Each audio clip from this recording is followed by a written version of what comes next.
Hello, Anshu here. So let's talk about a few things. First thing is we continue our discussion about what demons do or people with devilish tendencies do.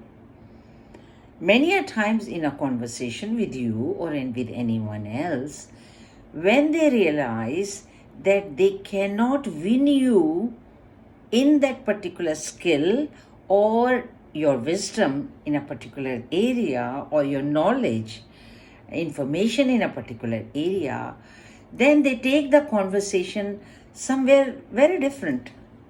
They start discrediting you. They start making comments on your physical appearance. And they just take the conversation somewhere else. They take you round and round in disillusionment to a very inauthentic place. So this is something we have to be careful of. We bring the conversation back to what we are talking about again and again, or we cease the conversation altogether. Instead of being pulled into a third area which has nothing to do at that particular time. Then they throw illusions on you. These illusions are thrown in fear. So all the illusions which are thrown on you are fear-based. When you are in fear, you are vibrating at a very low frequency, lower than the base chakra frequency, which is a survival frequency. So what media tries to show you, or what is happening in the world in fear, like something, say a fire has taken place, and they again and again focus on that fire, how many people died, or how many houses were burnt, or there was a stampede, or there was a storm. So they again and again keep on focusing on those newses, or they show you those images.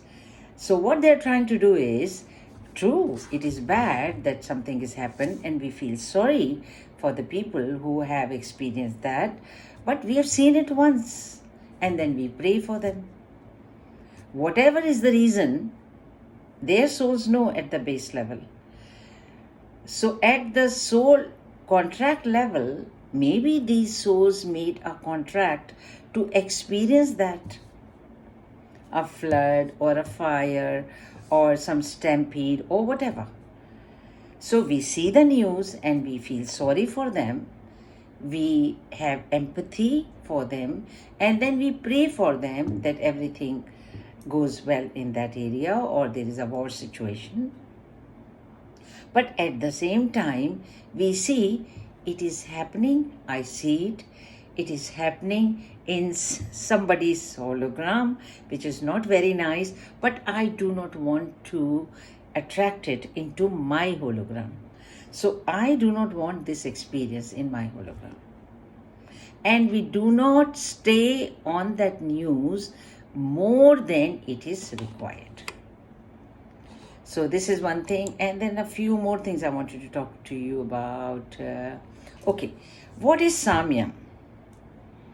Samyam is when two people or two identities, they vibrate at the same frequency. So usually what happens during conversation, one person remains in one identity, the other person remains in the other identity. And during the discussion or the conversation, nobody wants to shed or lower their identity. For example, a teacher. When a teacher is having a conversation with a student, then the teacher wants to remain a teacher. And a student also wants to remain as a student because he's learning something from the teacher. But sometime what happens, in the course of the time, sometime the student becomes sharper, becomes smarter than the teacher. And how much, or your child becomes smarter than you. And then they want to expand on the subject and tell you what they know. And then also we stick to the same identity. So what happens? Anybody can be our teacher. Our children can be our teacher. Anything in the life can teach us. So what do? In order to learn, we lower our identity in surrender. And when we surrender and we say to ourselves, okay, I do not know this subject. This person before me, in front of me, knows more. And when we do that, what happens at the energy level? His energy becomes the same as ours. Before there was a polarity, a duality. The two identities were facing each other in polarity, in their own identities. But when the surrender happens, one sheds his identity in surrender, and this one energy now becomes same as the other. So now both are vibrating at the similar frequency. What happens at the energy level? This information, the frequency carries an information, this information gets easily passed on to the other. So this what a spirit of surrender does. Other thing I want to talk about is karmic looping or looping. Now looping happens at 3 levels. Looping happens at energy level, it happens at the thought levels, and it happens also at a physical level. When we are inviting the same energy again and again and again. When we are thinking, we are going round and round and round in the same thinking. When we are doing the same thinking, same karma again and again, same action again and again, we are in karmic loop.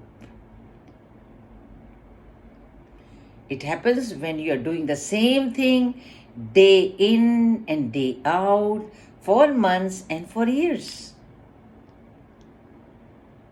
Now, I give you an example.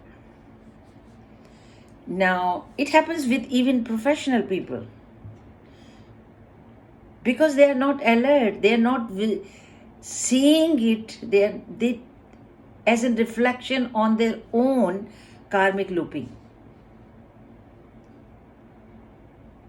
A doctor, when somebody becomes a medical profession, then he or she is inviting the new energy. A lot of energy comes. A lot of thinking happens. A new thinking happens, and then it comes into the action. When you see the patient, you see different patients, you have different experiences. The new energy is taking place. But what happens after, say, 20 years? Or to a mother, when the mother has a small baby, then a new energy is coming, new thoughts are coming, she is learning. Oh, he wants, he's 10-year-old, now he wants this particular food, now he's 15, he needs my assistance in certain areas or certain food, or I have to give him support for his higher education and so on. But what happens when the child has grown? Now he is independent. Then again, do you want to remain in the same karmic cycle? You want to keep thinking that I am a parent and parent? When you are 50 or 60-year-old, you are a medical doctor, you have seen patients. Now the same patients are coming again and again with the same problems. You want to do the same thing. You are a dentist. Same thing, you've done it. There is no new energies coming. There is no freedom. There is no new thoughts. You are not creating any new reality. So, the creative energy of a soul stops. Soul is much larger. Our body is limited. The soul is infinite and it wants to move everywhere. What you've done, what people are doing, they are catching a particular energy and living their life in the same way. Days in and out, no wonder they feel stuck up. They're not moving on. The energy wants to move on. And you're stopping that flow of energy. So energy becomes stale, stagnant. And what does a stale and a stagnant water do?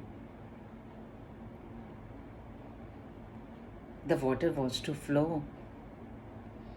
And then there is a beautiful energy is created in flowing water. And energy is much subtler than water. And the soul even subtler than the air. So soul wants to expand. Soul wants to move on. Soul wants to create and see new and new experiences. So we have to be careful about it. We have to take some time to think, what do we want to do now? I have done this. I've been doing it for the last 20 years. It's the same energy. Do I want to do something else? Do I want to move on? Okay, you have made the money.